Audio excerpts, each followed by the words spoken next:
우리에게 주신 하나님의 말씀 사사기 1장 1절에서 3절입니다. 봉독하겠습니다. 여호수아가 죽은 후에 이스라엘 자손이 여호와께 여쭈어 이르되 우리 가운데 누가 먼저 올라가서 가나안 족속과 싸우리이까? 여호와께서 이르시되 유다가 올라갈지니라. 보라, 내가 이 땅을 그의 손에 넘겨주었노라 하시니라. 유다가 그의 형제 시므온에게 이르되 내가 제비 뽑아 얻은 땅에 나와 함께 올라가서 가나안 족속과 싸우자. 그리하면 나도 내가 제비 뽑아 얻은 땅에 함께 가리라 하니 이에 시므온이 그와 함께 가니라. 아멘. 여호수아가 정복을 한 땅과 정복하지 않은 땅은 여호수아서에 자세히 기록되어 있습니다. 그 정복하지 않은 땅은 여러 내용들이 있는데, 이 남은 땅은 이러하니 블레셋 사람의 모든 지역과 구술 족속의 모든 지역, 그 다음에 가사 족속, 아스돗 족속, 블레셋 사람의 다섯 통치자들의 땅, 가나안 족속의 모든 땅, 그발 족속의 땅, 여러 그 내용들이 정확히 여호수아 13장 1절에서 7절까지 나옵니다. 이 내용 속에 보면 그러면서 주님께서는 이 정복하지 않은 땅에 대해서 내가 그들을 이스라엘 자손 앞에서 쫓아내리니 너는 내가 명령한 대로 그 땅을 이스라엘에게 분배하여 기업이 되게 하되 너는 이 땅을 9지파와 므낫세 반지파에게 나누어 기업이 되게 하라. 하나님께서 말씀하십니다. 그리고 여호수아는 자기가 정복한 땅을 이스라엘의 9지파와 므낫세 반지파에게 기업으로 나누어 줍니다. 이에 여호수아가 죽자 이스라엘 9지파 및 므낫세 반지파가 곧바로 가나안 땅을 정복하기 시작합니다. 이는 이미 가나안 온 땅을 하나님께서 여호수아를 통해 기업으로 나누어 주셨기 때문입니다. 또한 이미 여호수아가 주요 가나안 땅을 정복하고 또 주요 왕들을 다 처치한 가운데 있었기 때문에 그 땅을 나누어 줄 수 있었습니다. 그러므로 그들은 아직 정복되지 않은 땅을 정복하기 위해서 믿음으로 나가기만 하면 되었습니다. 여호수아가 죽은 후 하나님은 다른 지도자를 세워주지 않으셨습니다. 그 이유는 모세와 여호수아는 하나님께서 뜻하신 바를 다 이루었기 때문입니다. 이제 앞으로 주의 백성은 친히 모세를 통해 주신 말씀과 규례에 따라 행하기만 하면 되었습니다. 모세의 율법 안에는 이스라엘 백성이 주 하나님을 모시고 따를 수 있는 모든 규례가 자세히 담겨 있었습니다. 그러므로 율법이 세워놓은 제사장을 통해 하나님의 말씀을 받고 믿고 행하면 모세와 여호수아를 통해 역사하시던 때처럼 얼마든지 하나님을 친히 경험할 수 있었습니다. 즉 얼마든지 하나님께 묻고 하나님의 대답을 알아낼 수 있었습니다. 사실 모세가 여호수아를 세울 때에도 율법을 따라 세웠고 여호수아 역시 하나님의 뜻을 알아낼 때 율법을 따라 알아냈습니다. 주 여호와께서 광야에서 모세에게 말씀하셨습니다. 여호수아 그는 제사장 엘르앗살 앞에 설 것이요 엘르앗살은 그를 위하여 우림의 판결로서 여호와 앞에 물을 것이며 그와 온 이스라엘 자손 곧 온 회중은 엘르앗살의 말을 따라 나가며 들어올 것이니라. 즉 여호와 하나님의 뜻을 알아내는 것은 여호수아가 아니라 아론의 대를 이은 대제사장 엘르앗살이었던 것입니다. 나아가 이스라엘 족속에게 땅을 나누어 준 사람도 여호수아 한 사람이 혼자 한 것이 아니라 반드시 여호수아보다 앞서서 엘르앗살이 함께한 것을 성경을 통해 발견할 수 있습니다. 이것은 이스라엘 자손이 가나안 땅에서 받은 기업 곧 제사장 엘르앗살과 눈의 아들 여호수아와 이스라엘 자손 지파의 족장들이 분배한 것이니라. 제사장 엘르앗살과 눈의 아들 여호수아와 이스라엘 자손의 지파의 족장들이 실로에 있는 회막문 여호와 앞에서 제비 뽑아 나눈 기업이 이러하니라. 이에 땅 나누는 일을 마쳤더라. 그런데 여호수아가 죽을 때 곧바로 엘르앗살도 세상을 떠났습니다. 아론의 아들 엘르앗살도 죽음에 그들이 그를 그의 아들 비느하스가 에브라임 산지에서 받은 산의 장사였더라. 그러므로 이제 여호수아가 죽은 후 이스라엘의 대제사장은 비느하스였습니다. 여호수아와 늘 함께하던 엘르앗살도 따라서 죽었기 때문에 그의 아들 비느하스가 이스라엘의 대제사장이 되었습니다. 그러므로 비느하스에게 나아가 주의 뜻을 물으면 그는 율법에 따라 둠빔으로 하나님의 뜻을 알아낼 수 있었습니다.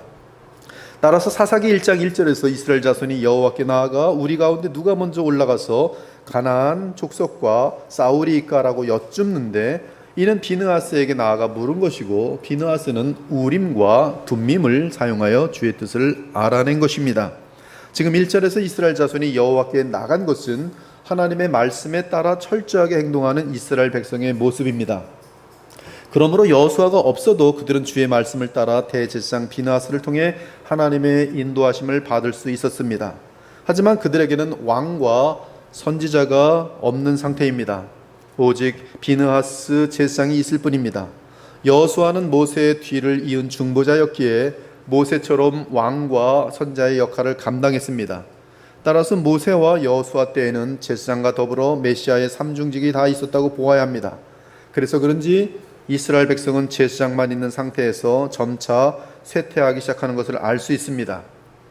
또한 사사기에는 제사장 비느하스에게 주의 뜻을 물었다는 것은 오직 한 번의 기록밖에 없습니다. 물론 주의 뜻을 여쭙는다는 것은 비느하스의 제사장 역할을 암시하기 때문에 사사시대에 그가 여러 차례 활동한 것으로 여겨집니다. 그러나 제사장에게 주의 뜻을 묻는 일은 점점 사라집니다. 사실 여호수아는 모세의 율법에 따라 이스라엘 전체에 48개의 성읍을 세우고 레위인들이 그곳에 살 수 있도록 조치를 취하였습니다. 이스라엘 자손이 여호와의 명령을 따라 자기의 기업에서 이 성읍들과 그 목초지들을 레위 사람에게 주니라. 이렇게 하여 48개의 성읍에는 9지파 및 므낫세 반지파를 섬길 수 있는 레위인들이 살고 있었습니다. 이 숫자는 대단히 많은 숫자이며 엄청난 인력이었습니다. 그러므로 레위인들은 여호수아가 죽은 후에 이스라엘 백성을 하나님의 말씀으로 가르치고 양육해야 할 책임이 있었습니다. 그러나 이들 레위인들은 자신들의 일에 충성하지 않고 배부르게 먹고 마시는 일만 하면서 사사시대에 아무런 일을 하지 않았습니다. 도리어 일반 이스라엘 백성보다 더 탐욕스러운 존재로 변해갔습니다. 가령 사사기 19장을 보면 레위 사람은 지금으로 치면 안수받은 분들에게 해당되겠어요. 안수집사, 장로, 그리고 제사장격은 이제 목사들이라고 해당되겠죠. 근데 사사기 19장을 보면 레위 사람이 첩을 두고 살아가는 모습이 나옵니다. 그런데 여기 사람들은 교회입니다. 구약 교회예요. 이 사람들은 그런 모습을 하나도 어색하게 여기지 않습니다. 즉 음행이 이스라엘 백성에게 보편화된 것을 알 수 있습니다. 제가 아내가 있지만 첩을 하나 두고 그 첩과 여행 다니면서 놀아난다면 우리 그리스도의 보혈교회 교우들은 어떠하겠습니까? 다 이 교회를 떠나겠지요. 인정하지 않을 것입니다. 주의 종으로서. 그러나 이 사사시대 교회는 아무렇지도 않아요. 그 얘기는 레위인들이 또 제사장들이 첩을 두고 살았다는 것이 보편화되었음을 보여주고 있는 그러한 문맥입니다. 심지어 그 레위인은 그 첩이 죽게 되자 그 첩을 톱으로 12토막 내어서 나눠줍니다. 12지파에.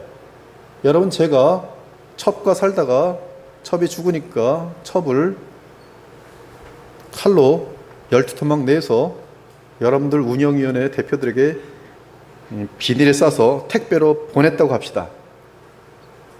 그것은 굉장히 무서운 일이죠. 그런데 그런 짓을 레위인이 하는데도 누구 하나 레위인에게 시비를 걸지 않습니다. 구약 교회가, 하나님의 백성이.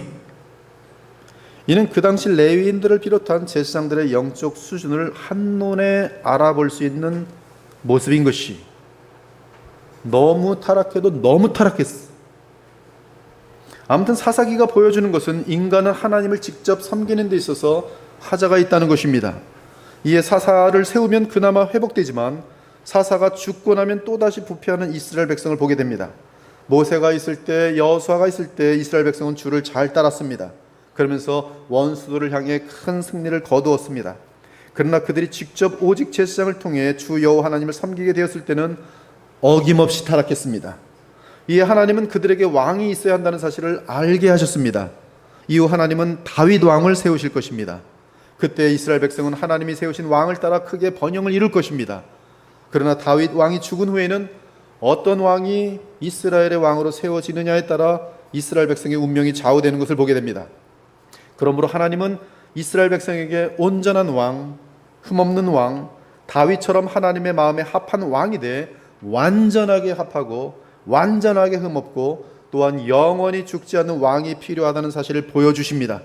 그리고 먼 훗날 그 왕은 메시아로 오셔서 왕과 제사장과 선지자의 역할을 영원히 감당하실 것입니다. 그러나 그 왕은 참 사람으로서 하나님과 사람 사이의 유일한 중보자일 것입니다. 하나님은 한 분이시요 또 하나님과 사람 사이의 중보자도 한 분이시니 곧 사람이신 그리스도 예수라. 그가 모든 사람을 위하여 자기를 대속물로 주셨으니 기하기에 이르러 주신 증거니라. 그러므로 구약은 인간이 하나님을 직접 섬길 수 없다는 사실을 증거하고 있으며 이에 인간과 같은 동일한 사람이 주의 백성의 머리로 있어야 하는데 그 머리 된 사람은 죄가 없고 또한 영원히 사는 사람이어야 하는 것을 알려줍니다.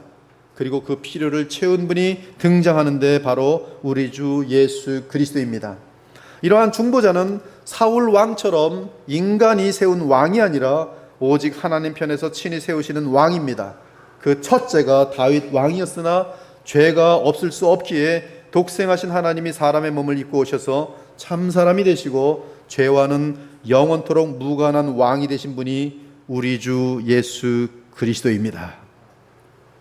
아무튼 여호수아가 죽고 그와 함께 있던 장로들이 이스라엘 각 지파를 다스리고 있을 때는 그나마 하나님을 기억하고 경외하는 마음이 있었습니다.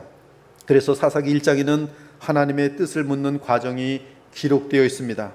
사랑하는 여러분, 믿음이 살아있는 신자의 특징은 주의 뜻을 계속 묻는 것입니다. 과연 어떻게 하는 것이 하나님의 뜻에 합당한 것인가? 결혼할 때 반드시 하나님의 뜻을 묻고 결혼합니다.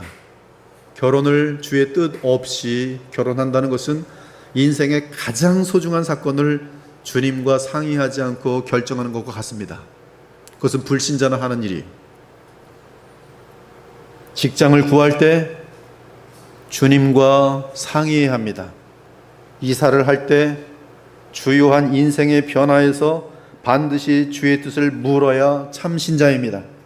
심지어 작은 일에서도 구체적으로 주의 뜻을 물으며 행동하는 사람은 믿음이 깊은 신자로서 매 순간마다 성령을 따라 행하는 신자입니다. 사사기를 보면 1장에서 하나님의 뜻을 묻지만 그 다음에는 주의 뜻을 묻는 것이 사라집니다. 그리고 극도로 절망하여 멸망 앞에 서게 될 때 사울 왕처럼 어쩔 수 없이 주의 뜻을 찾으려는 것을 볼 수 있습니다. 그러므로 더 늦기 전에 오늘부터 철저하게 나를 향한 주의 뜻인지 매사 확인하는 진정한 성도가 되길 바랍니다. 사사기는 크게 세 단락으로 나눌 수 있습니다. 첫째는 서론인데 1장 1절부터 3장 6절입니다.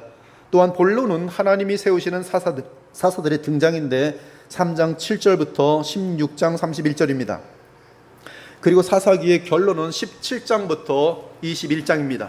이스라엘은 여호수아와 함께 가나안 땅에 들어왔고 이제 하나님으로부터 각 지파는 땅을 분배받았습니다.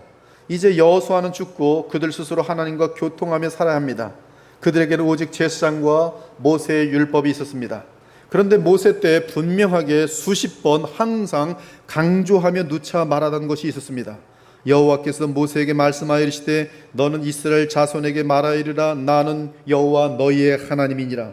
너희는 너희가 거주하던 애굽 땅의 풍속을 따르지 말며 내가 너희를 인도할 가나안 땅의 풍속과 규례도 행하지 말고 너희는 내 법도를 따르며 내 규례를 지켜 그대로 행하라. 나는 너희의 하나님 여호와니라. 너희는 내 규례와 법도를 지키라. 사람이 이를 행하면 그로 말미암아 살리라. 나는 여호와니라. 너희는 이 모든 일로 스스로 더럽히지 말라. 내가 너희 앞에서 쫓아내는 족속들이 이 모든 일로 말미암아 더러워졌고 그 땅도 더러워졌으므로 내가 그 악으로 말미암아 벌하고 그 땅도 스스로 그 주민을 토하여 내치니라. 그러므로 너희 곧 너희의 종족이나 혹은 너희 중에 거류하는 거류민이나 내 규례와 내 법도를 지키고 이러한 가증한 일에 하나라도 행하지 말라. 너희가 전에 있던 그 땅 주민이 이 모든 가증한 일을 행하였고 그 땅도 더러워졌느니라. 너희도 더럽히면 그 땅이 너희가 있기 전 주민을 토함같이 너희를 토할까 하노라. 이 가증한 모든 일을 행한 자는 그 백성 중에서 끊어지리라. 그러므로 너희는 내 명령을 지키고 너희가 들어가기 전에 행하던 가증한 풍속을 하나라도 따름으로 스스로 더럽히지 말라. 나는 너희의 하나님 여호와니라. 너는 이스라엘 자손의 온 회중에게 말하여 이르되 너희는 거룩하라. 이는 나 여호와 너희 하나님이 거룩함이니라. 또한 우리는 지난번에 여호수아가 죽기 직전에 마지막 장면을 보았는데 그는 죽음 직전에 이스라엘 백성에게 간절히 당부하였지. 그러므로 스스로 조심하여 너희의 하나님 여호와만을 사랑하라.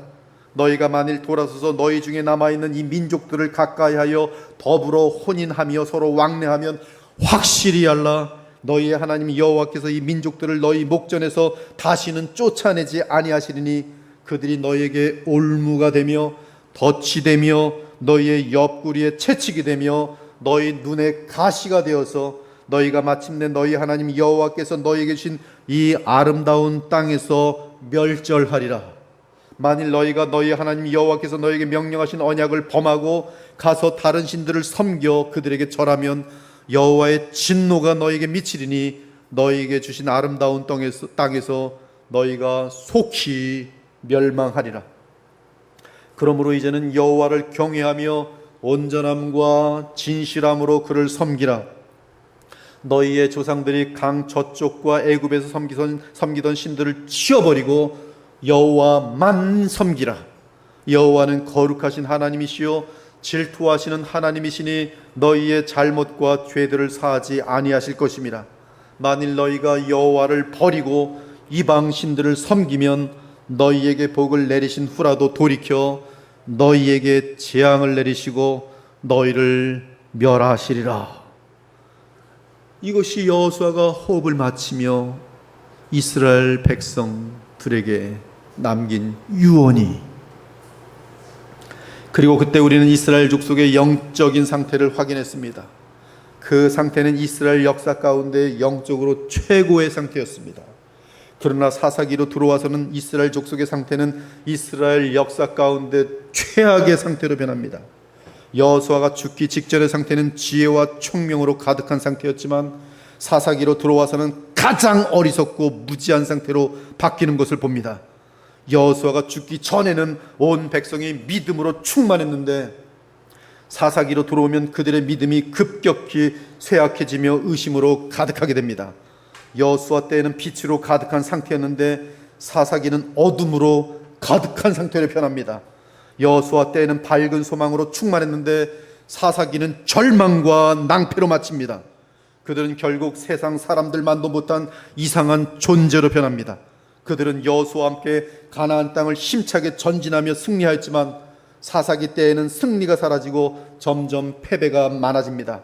그리고 패배하는 깊이와 정도도 심각해집니다. 그래서 멸절에 가깝게 됩니다. 그 대표적인 지파가 베냐민 지파였지. 만일 장차 오실 예수 그리스도의 속량으로 인한 무한한 하나님의 은혜가 없었다면 이스라엘은 사사시대의 잿더미가 되어 이 땅에서 이미 사라졌을 것입니다. 그리고 가장 비참한 족속으로 멸절당하였을 것이. 하지만 그들의 끝없는 불순종과 교만에도 불구하고 하나님은 끝까지 그들을 버리지 않으시고 사사를 보내셨습니다. 그러면서 또한 동시에 조용히 이스라엘 백성을 구원할 왕을 준비하고 계셨습니다. 그것이 바로 룻기입니다. 아무튼 이스라엘 백성은 왜 이렇게 되었습니까? 그 답변이 사사기에 담겨 있어요. 다음 주에 복임을 다루게 되는데 그 내용 속에 정확히 담겨 있습니다. 이스라엘 백성은 왜 이렇게 되었습니까? 그 답변은 그들은 자신들이 언약의 백성이라는 정체성을 잃어갔기 때문입니다. 이스라엘이 가나안 땅에 들어간 것은 하나님이 아브라함과 이삭과 야곱에게 주신 언약과 사명 때문입니다. 그런데 사사기에서는 그 땅에 들어온 이스라엘 사람에게 다시 가나안 사람이 들어옵니다. 왜 그들이 이스라엘 안으로 들어옵니까? 이스라엘 사람들이 하나님과의 언약을 망각하고 주께 충성하는 것을 내던지고 그들에게 주어진 사명을 잃어버리고 가나안 사람을 환영하며 가나안 사람을 좋아했기 때문입니다. 왜 이스라엘 사람이 주의 말씀에 따라 가나안 사람을 진멸하지 않고 남겨두며 나중에는 그들을 좋아하며 맞이합니까? 그것은 세상의 부패한 문화와 세상에 속한 것에 대한 탐욕 때문입니다. 즉 안목의 정욕과 육체의 정욕과 이생의 자랑을 추구한 것이, 이스라엘 족속은 아이러니하게도 가나안 사람을 부러워하고 그들의 삶을 따라 행하였습니다. 그렇게 하여 그들은 가나안 사람과 타협하였습니다. 그러나 이스라엘이 그들과 타협하는 순간 얼마 지나지 않아 놀랍게도 이스라엘은 배교로 향합니다. 그리고 배교와 함께 이스라엘은 가나안 사람들의 노예가 됩니다.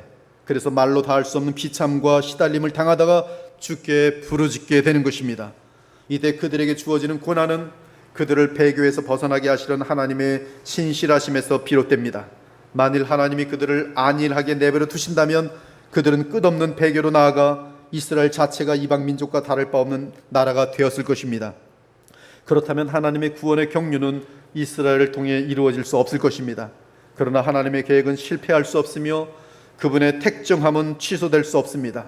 따라서 하나님은 이스라엘 민족에게 고통을 주셔서 간섭하시고 그들로 하여금 주를 바라며 부르짖게 만드시고 그리고 그들의 간절한 기도에 대한 응답으로 사사를 세우셔서 그들에게 보내주신 것이, 그러면 주께서 세우신 사사는 이스라엘을 그들의 원수로부터 구원하였던 것입니다. 지금도 이 패턴은 여러분들에게 동일해요. 여러분들은 고난이 없으면 절대로 주님께 돌아오지 않습니다. 그러므로 여러분들에게 고난이 있을 땐 하나님이 여러분을 돌아오게 하시는 어마어마한 사랑인 줄 믿으셔야 돼요. 그러면 이스라엘 백성은 사사의 통치 아래 태평한 세월을 누리면서 새롭게 살아갑니다. 하지만 사사가 죽으면 또다시 그들은 안일함에 빠지고 가나안 사람에게 기웃거리고 그들을 받아주고 이후 배교합니다. 그러면 하나님이 원수를 세우셔서 때리시고, 그러면 회개하고, 그러면 다시 사사를 세워 보내주시고, 그러면 그들은 다시 사사의 다스림 아래 태평한 세월을 보냅니다. 그런데 이러한 사이클이 반복되면서 너무나 슬픈 것은 그들의 부패의 정도가 점점 심해진다는 사실입니다. 즉 배교를 향하는 주의 백성을 건져주면 그 다음 배교를 향할 때는 죄악과 반항의 깊이가 더 깊어지면서 이스라엘 공동체 전체가 점점 하나님으로부터, 모세 율법으로부터 더 멀리 멀어지는 것을 볼 수 있습니다. 그러므로 그들은 사사로는 해결될 수 없는 상태로 치달립니다. 이에 하나님은 어떤 특이한 사사를 보내어 그들의 마음을 근본적으로 변화시켜 놓아야 할 것입니다. 바로 그 특이한 사사는 언젠가 오실 우리 주 예수 그리스도시. 그 일이 발생하지 않으면 그들은 세상 사람만도 못한 주의 백성이 될 것이며 이는 하나님의 택하심을 비참하게 만드는 결과가 되는 것입니다. 그러나 하나님은 실패할 수 없습니다. 그러므로 그들로 하여금 하나님이 보내실 그 왕, 그 선지자, 그 대제사장을 바라보게 하신 후 마침내 때가 참에 하나님의 아들 예수 그리스도를 이 땅에 보내셨던 것이, 아무튼 사사기 1장은 이스라엘 족속의 부패의 시작을 보여줍니다. 그러나 아직은 여호수아와 함께 있던 족장들이 있기 때문에 부패의 정도가 심각하진 않았습니다. 이스라엘 족장들은 이제 분배된 땅을 믿음으로 정복해야 하는 큰 과제를 안게 되었습니다. 이에 그들은 믿음이 있는 족장들이었기 때문에 먼저 하나님의 뜻을 묻습니다. 우리 가운데 누가 먼저 올라가서 가나안 족속과 싸우리이까? 이에 주 하나님께서 기뻐하시며 대답하십니다. 유다가 올라갈지니라. 보라, 내가 이 땅을 그의 손에 넘겨주었노라. 얼마나 분명한 답변입니까? 승리의 약속까지 보장하시는 우리 주님의 답변입니다. 또한 이 답변은 이전에 여호수아를 통해 하신 약속을 재차 확증해 주신 말씀이기도 합니다. 따라서 유다 지파는 믿음이 흔들리지 않습니다. 유다 지파는 메시아가 약속된 지파이기에 믿음에 있어서 다른 지파보다 앞서 있었습니다.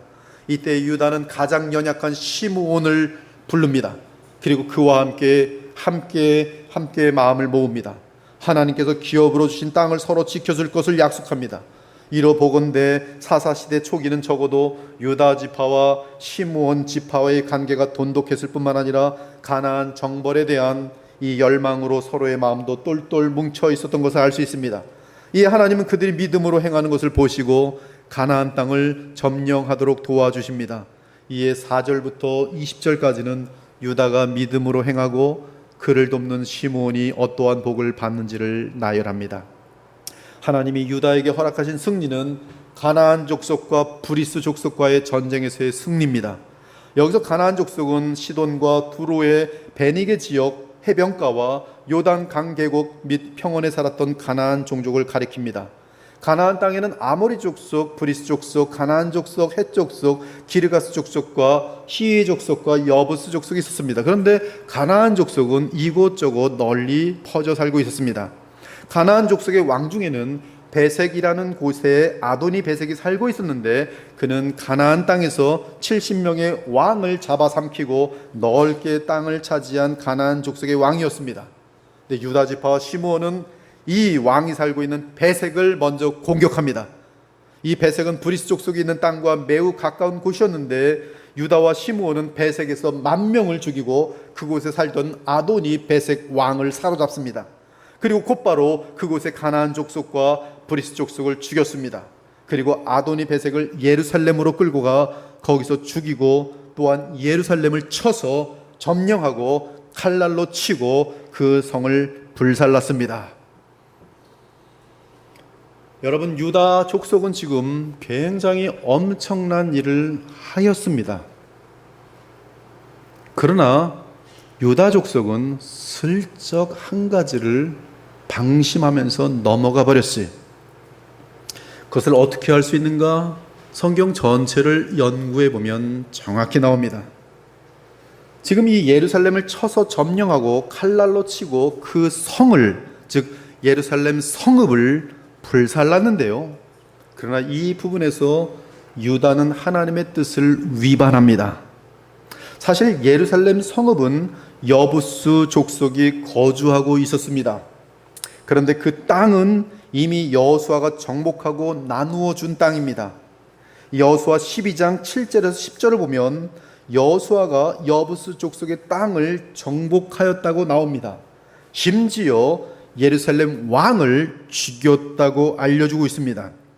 분명히 여호수아는 예루살렘 왕을 쳐부수었고 여부스 족속의 땅인 예루살렘 땅을 점령했습니다. 하지만 그곳에 보면 여호수아가 예루살렘 성읍을 점령했다는 내용은 없습니다.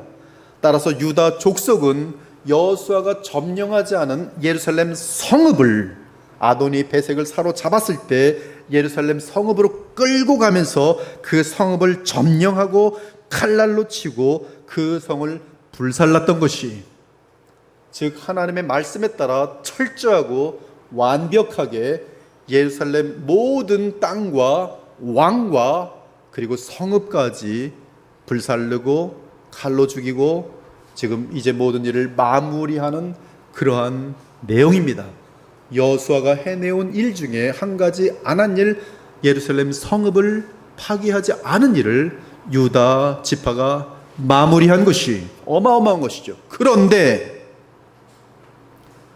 지금 이 구절에서 얼마 떨어지지 않은 21절을 보시면 유다 지파와 시므온 지파가 무엇을 방심했는지가 그대로 드러납니다. 예루살렘에 거주하는 여부스 족속,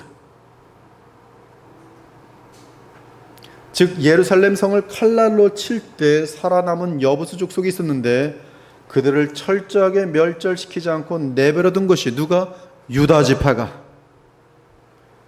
따라서 여부스 족속은 비록 소수의 생존자만 살아남았지만 예루살렘 성읍에서 떠나지 않고 그곳에 있을 수 있었습니다. 왜? 진멸당하지 않았기 때문에. 그러나 하나님의 명령은 진멸이었어요. 근데 유다 지파는 그것을 방심하면서 건너뜁니다. 그래서 처음에는 소수의 여부스 족속이 예루살렘 성읍 안에 숨어 있으면서 살다가 그 수가 신속히 늘어납니다. 그리고 다시 여부스 족속이 그 예루살렘에 거주하고 있는 모습이 됩니다.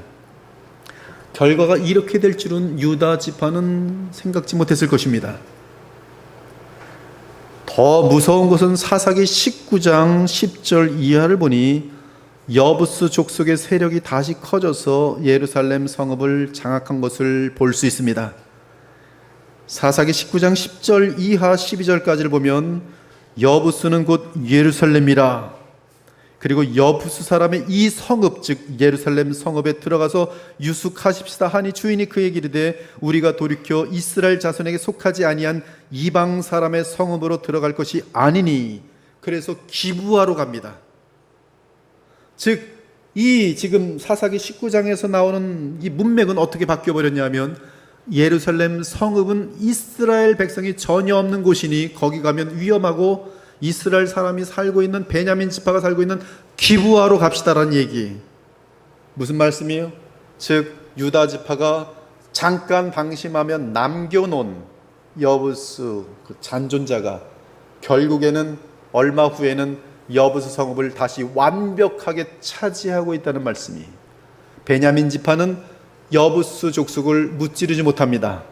유다 지파는 여부스 족속을 무찌르고 예루살렘 성읍까지, 여부스 성읍까지 완전히 무찔렀지만 생존자를 몇 사람 남겨두는데 그것이 이렇게 어마어마한 일로 터져버린 것이, 여러분이 이거 정도는 괜찮겠지 하면서 조금 열어두는 방심한 가난한 사람들은 죄를 상징하고 있는데요, 죄의 뿌리들이 여러분 5년 후에는 여러분의 가정을 말아먹습니다.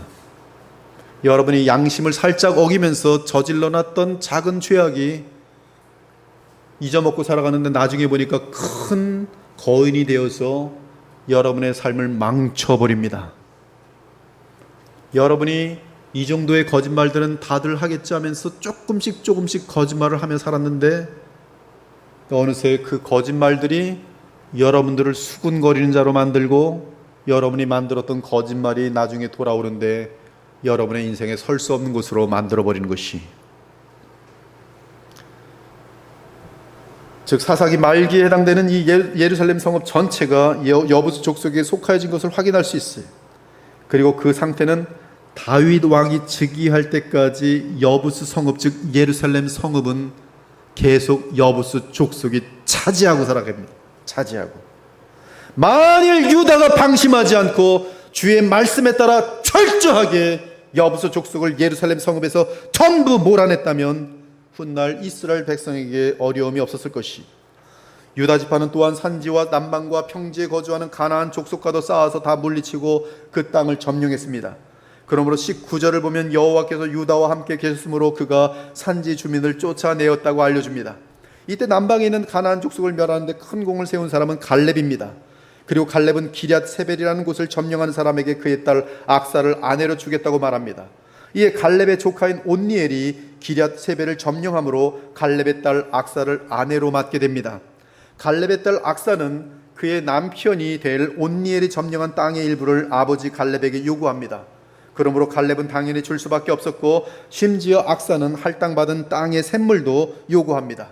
그러자 갈렙은 그곳 땅의 윗샘과 아랫샘을 주었습니다. 이로써 온니엘은 장차 사사로 등장할 수 있는 조건을 갖추게 됩니다. 여러분, 온니엘은 사사기에서 첫 번째 사사입니다. 그런데 사사기에서 가장 믿음이 있고 가장 하나님의 영광을 드러낸 사사예요. 그런데 기록은 조금 들어있어요. 반면에 마지막 사사는, 정말 마지막 사사는 이제 사무엘인데요. 사무엘 통해서 하나님께서는 이제 왕을 이끌어내시는 그 사사로 사용하시는데요. 또 그에게 또한 제사장이지만 또한 이 예언자의 기능까지 주시고 왕을 세우게 하시는데요. 근데 이 사무엘이 서기 전에 마지막 사사는 삼손은 이 사사기에서 3장, 21장반이 없는 사사기에서 3장이 한려져 있어요. 근데 온니엘은 몇 구절이 들어있어요. 그런데 온니엘은 어마어마한 진실한 최고의 퀄리티의 사사입니다. 반면에 삼손은 죽음을 통해서 하나님의 영광을 마지막에 드러내어서 예수 그리스도의 어떤 예표가 되긴 하였지만, 그러나 그 사람 존재 자체로는 가장 형편없는 사사였어요. 그는 하나님의 백성과 결혼하지도 않았을 뿐만 아니라 어떻게 그렇게 하나님이 하지 말라고 하는 이방 여인들만 찾아 돌아다니는지, 그리고 그에게 주어진 사사의 직분으로는 얼마나 자기 영광만 구하는지, 사사기는 그 내용을 아주 구체적으로 드러내고 있는 것이, 아무튼 이 온니엘은 하나님이 보시기에 기쁨이 되는 여러 조건을 갖추게 되었습니다. 첫째는 유다 지파며, 둘째는 유다 지파 내에서 믿는 자를 아내로 두었다는 사실이며, 셋째는 하나님의 약속을 믿고 땅을 점령한 것이며, 나아가 그 땅을 주의 약속에 따라 요청하는 담대함을 보인 것입니다. 무엇보다 그의 장인은 가장 훌륭한 믿음의 장수인 갈렙입니다. 여호수아 갈렙, 그 갈렙이 장인이, 이에 하나님은 이 모든 일들의 만족을 느끼면서 마음껏 유다 지파에게 복을 베푸셨습니다. 이렇게 하여 온니엘은 주의 말씀에 따라 이방 여인과 결혼하지 않고 믿음의 여인을 취한 존귀한 사사가 되었고, 또 믿음의 용사 갈렙의 딸 악사와 함께 약속의 땅에 머문 가정이 될 수 있었어요. 하지만 유다와 시몬과 관련해서 한 가지 더 아쉬운 것은, 하나님의 절대적인 전능하신 능력을 믿는 자리까지는 유다 지파의 믿음이 성장하지 못했다는 것입니다. 그것은 아브라함의 믿음의 절정이고 신자들의 믿음의 성숙의 표시인데, 유다 지파는 골짜기에 있는 가나안 족속 중 철병거가 있는 족속은 물리치지 못했어요. 특히 19절을 다시 보면 골짜기의 주민들은 철병거가 있으므로 그들을 쫓아내지 못하였다고 하는데, 여기 쫓아낸다는 원어는 레호 리시로서 고의적인 회피를 의미합니다. 즉 시도도 해보지 않고 철병거가 있네, 안돼 시도도 해보지 않고 일찌감치 두려움에 쌓여 포기해버린 것이, 나중에 드보라라는 여사사가 등장해서 이러한 유다 지파를 부끄럽게 만듭니다. 드보라는 여자로서 철병거 900대가 있는 가나안 왕 야빈을 물리칠 수 있었습니다. 이는 오직 하나님을 믿음으로 얻은 믿음의 선물이었어요. 즉 유다도 믿음으로 행하였다면 철병거를 가지고 있는 골짜기의 주민들을 충분히 그리고 완전하게 쫓아낼 수 있었음을 성경 보여주고 있는 것이, 이런 일이 우리 신자들에게도 많습니다. 주께서 얼마든지 도우실 수 있는데 상대가 세상적으로 너무 커 보여서 스스로 믿음을 저버리는 것이, 선교사님들도 보면은 가난하고 내가 물질을 줄 수 있는 사람에 대해서는 아주 우습게 여기면서 그들에게 복음을 잘 전합니다. 그러나 나보다 돈이 많고 선진국이라 하는 곳에는 전혀 복음 들고 가지 못합니다.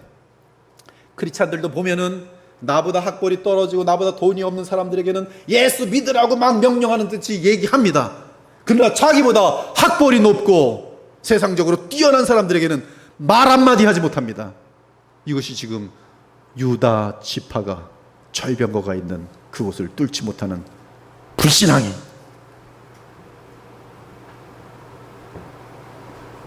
이는 하나님이 우리에게 주신 영생과 신분의 가치를 아직 충분히 누리지 못하고 있는 것이며, 나아가 하나님의 전능하심을 체험할 기회를 놓치는 것이, 만일 유다 지파가 철병거가 있는 가나안 족속까지 멸하였다면 그 족속은 사사기에서 다른 지파들을 이끄는 선두적인 역할을 계속했을 것입니다.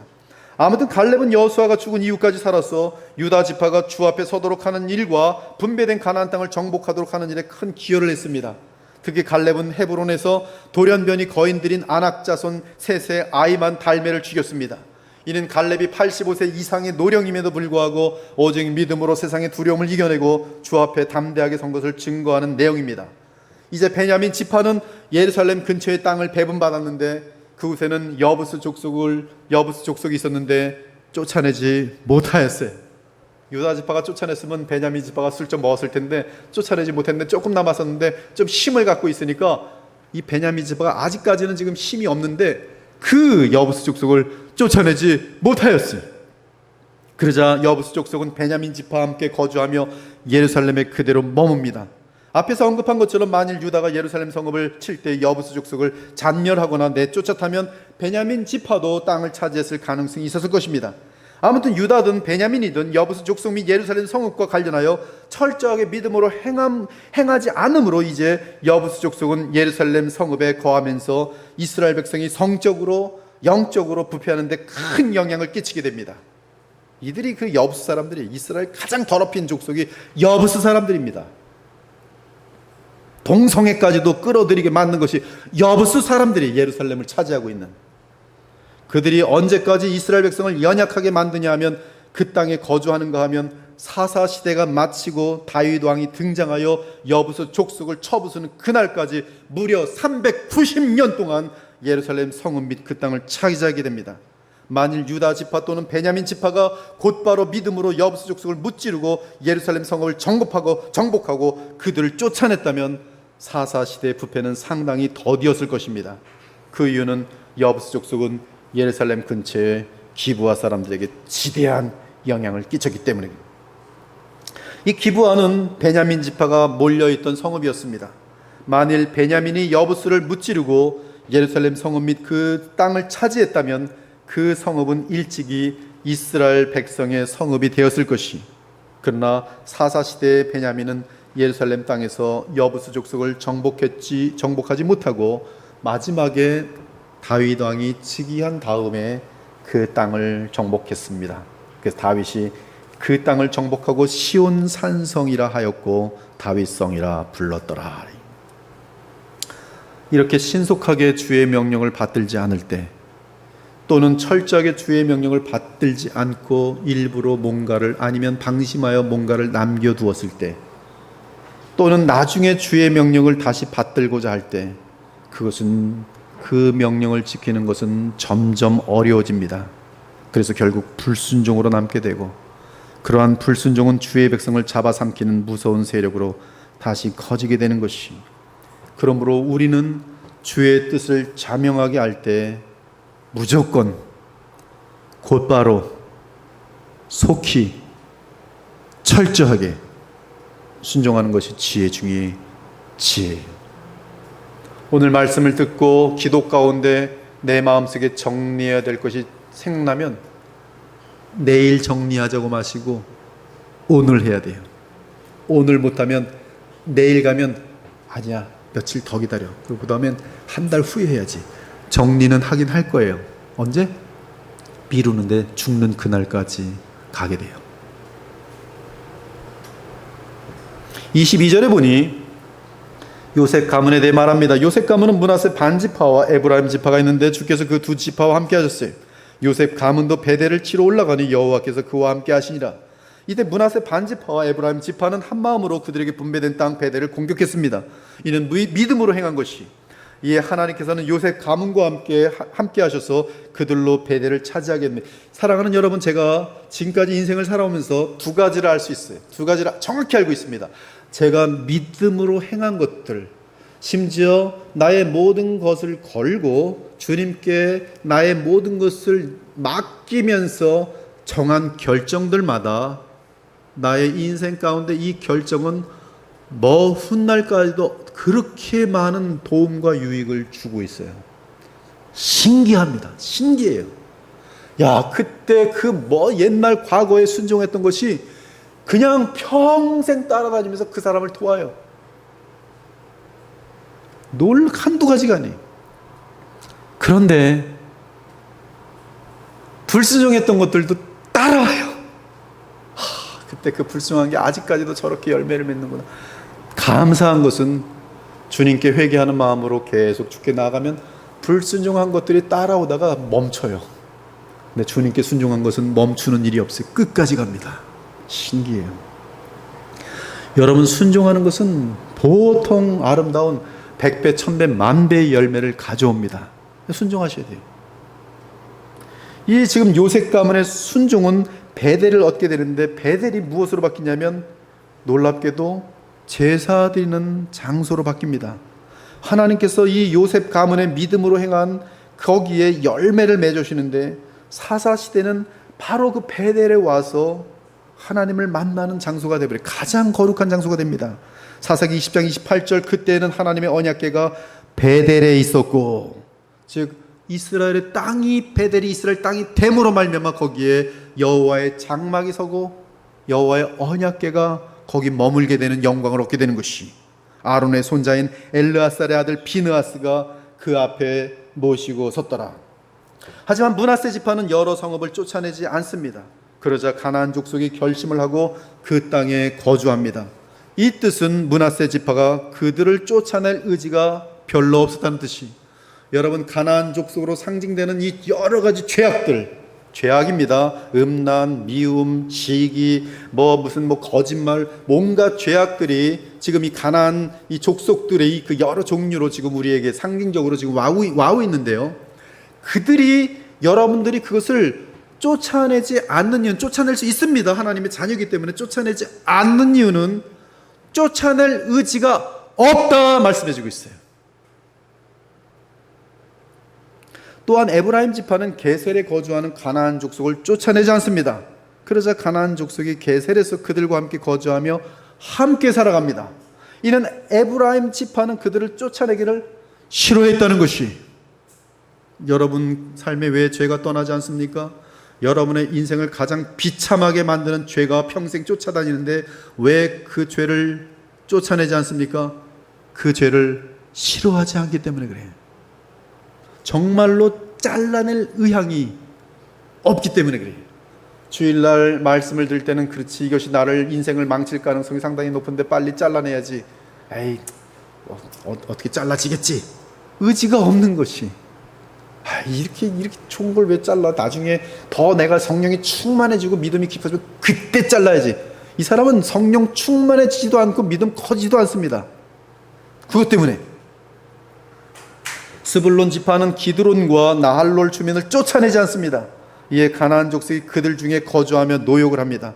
이는 스불론 지파는 그들을 충분히 쫓아내고 죽일 수 있음에도 불구하고 그들의 노동력을 필요로 하는 것을 의미합니다. 아셀은 가나안 족속을 쫓아내지 않았는데 이를 알고 그들이 아셀 가운데 함께 거합니다. 여러분들이 죄를 쫓아내지 않으면 여러분의 마음속에 누가 들어오냐면 그 죄와 함께 마귀가 들어와요. 안 쫓아내네, 얘 얼마든지 앞으로 무너뜨릴 수 있는 이 허당이구나, 마귀가 정확히 합니다. 나를 좋아할 가능성이 엄청나게 많네. 여러분, 이 인격체들은 함부로 강요될 수 없어요. 여러분, 귀신 들림도 초청하기 때문에 되는 것이에요. 성령도 우리에게 강제적으로 들어오지 않습니다. 우리가 초청해야 돼요. 인격적인 관계입니다. 그런데 아셀 족속이 쫓아내지 않는 것은 쫓아낼 의향이 없는 거예요. 들어오려면 들어와. 들어오는 거예요. 누가? 죄를 타고 그 어둠의 세상에 들어오는 것이, 그리고 그 어둠이 그를 다시 사로잡는 것입니다. 시간이 지나자 아셀은 가나안 족속을 영영 쫓아내지 못합니다. 이는 서로 결혼하면서 섞여버렸다는 뜻이, 납달리는 가나안 족속을 죽이거나 쫓아내지 않고 그들의 노동력을 사용합니다. 이는 하나님의 말씀보다 이 땅의 더러운 사리사욕의 실리가 중요하다는 뜻이, 쟤를 왜 쫓아내? 그래도 건질 게 있는데, 노역시킬 수 있잖아. 돈이 꽤나 있네.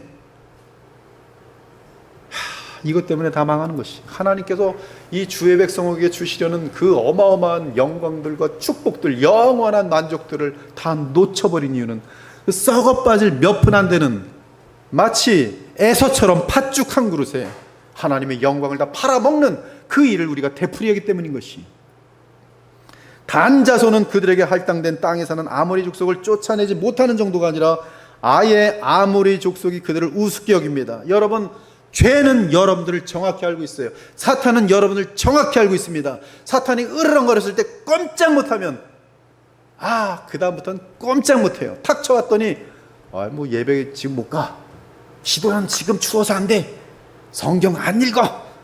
사탄, 얘는 완 밥이구나. 단자손이 골짜기에서 내려오지조차도 못합니다. 따라서 단자손은 처음부터 아모리 족속에게 휘둘려 살게 됩니다. 여러분, 세상 사람들 영악합니다. 딱 보고 알아요. 제가 직장 생활할 때 그런 얘기 되게 많이 들었어요. 무슨 씨 저한테 이제 황某某씨 얘기하고 나서, 쟤도 교회 다닌다는데 쟤는 가짜예요. 이 얘기 누가 해요? 불신자들이 다 해줘요. 다 합니다. 조금 가짜, 쟤는 좀 진실함이 있는 거. 그리고 가짜는 보통 우습게 하는 것이 아니에요. 여러분들, 세상 사람들 그들에게 비 맞춰주고 즐겁게 해준다고 그들이 여러분들 좋아하는 것 같죠? 여러분들 타협하면서 여러분들은 하나님 앞에서 악하게 행동하는 것이. 그리고 마지막으로 사사기 1장은 겐 족속에 대한 정보를 알려주는데 16절입니다. 모세의 장인은 겐 사람이라 그의 자손이 유다 자손과 함께 종려나무 성읍에서 올라가서 아랏 남방의 유다 황무지에 이르러 그 백성 중에 거주하니라. 이 내용이 왜 담겨 있냐 하면, 하나님은 자기가 택한 백성들이 너무나 복을 받고 영광을 누릴 수 있는데 오히려 이 백성들은 하나님을 저버리고 막 딴짓하는 반면에 겐 사람들은 택한 백성이 아님에도 불구하고 하나님이 얼마나 좋은 분인지 알고 끝까지 쫓아오는 모습을 보여주면서 너희들은 어찌 이렇게 어리석은 존재들이라는 것을 알려주는 메시지로 사용하고 있어요. 이 겐 족속은 다윗 때, 이 모세 때부터 시작해서 계속 하나님의 백성을 떠나지 않습니다. 심지어 다윗 때에도 그들은 있어요. 다윗은 이 승리한 전리품을 가지고 나눌 때에도 겐 족속을 챙겨서 그들에게 줍니다. 얼마나 하나님 앞에서 바르게 살려고 버둥거리는 그런 모습인지 몰라요. 그리고 이 겐 사람이 소개된 것은 드보라 사사가 있을 때 주의 백성의 원수 시스라를 죽이는데 쓰임 받을 그 문맥을 지금 만들어내고 있는 내용이 지금 이 겐 사람의 등장이, 이 시스라는 철병거 900대가 있는 가나안 왕 야빈의 군대 장관이었습니다. 그런데 그를 죽인 군대 장관 시스라, 철병거 900대가 있는 군대 장관 시스라를 죽인 사람이 누구냐 하면 겐 사람 여인 야엘이, 모세의 장인 호밥의 자손 중 겐 사람 헤벨이 떠나 게데스에 가까운 사난님 상수린 나무 곁에 이르러 장막을 쳤더라. 시스라가 걸어서 군대 장관 시스라가 걸어서 도망하여 겐 사람 헤벨의 아내 야엘의 장막에 이르렀으니 이는 하솔 왕 야빈과 겐 사람 헤벨의 집 사이에는 화평이 있음이라.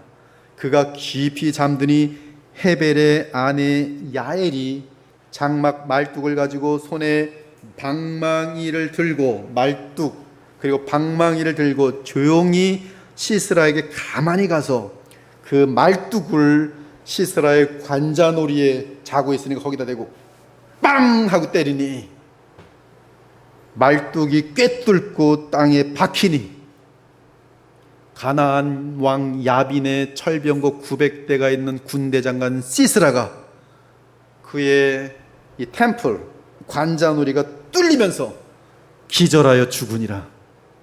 이와 같이 이날에 하나님이 가나안 왕 야빈을 이스라엘 자손 앞에 굴복하게 하시니라. 이때 가장 위대하게 사용된 사람이 누구예요?